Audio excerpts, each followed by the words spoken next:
drove up this way, the old man said softly, "You have his eyes." My throat tightened, and I could barely whisper a thank you. As he turned to walk back to his office, he left me with one final, unsettling thought. "I've run this station for 30 years, kid. We've never had a rock slide on this pass. The rain that night wasn't even that heavy. It just doesn't make sense. With the mountain pass closed and the sky turning pitch black, I had no choice but to check into a dingy roadside motel at the base of the mountain. I tossed and turned on the lumpy mattress, watching the gas station footage on my phone until the battery finally died. My father looked completely normal in the video. Giving a stranded cyclist a ride in a storm was exactly the kind of man he was. The girl looked ordinary too, her bike tires caked in mud, her face obscured by the hood of her raincoat. It was a perfectly mundane video. When dawn broke, I packed my small bag and decided to hike up the closed mountain road on foot. The paved road was steep but well maintained. After an hour and a half of walking, the bright yellow police tape marking the accident site came into view. It was the sharpest hairpin turn on the entire pass. A section of the heavy steel guardrail had been completely damaged, marking the exact spot where my father's sedan had plunged into the ravine below. The road was marked with wide chalk outlines and scattered gravel. I looked at the rocks clustered near the edge. There weren't many of them, 8 rocks in total, ranging from the size of a fist to the size of a wash basin.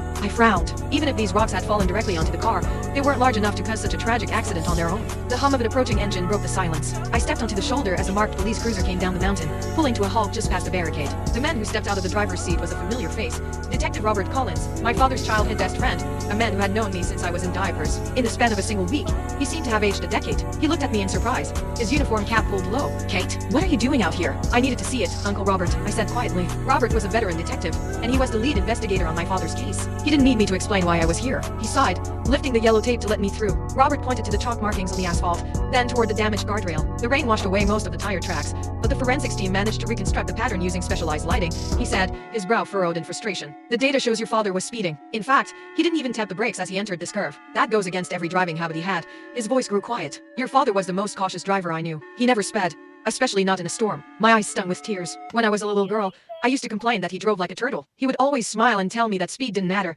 as long as we made it home safely. A man like that would never drive recklessly on a slick mountain pass, unless something had forced his hand. I pointed toward the ravine. "Uncle Robert, what about the other person in the car? Did she survive?" Robert stared at me, his face freezing. "Kate, I think the stress is getting to you."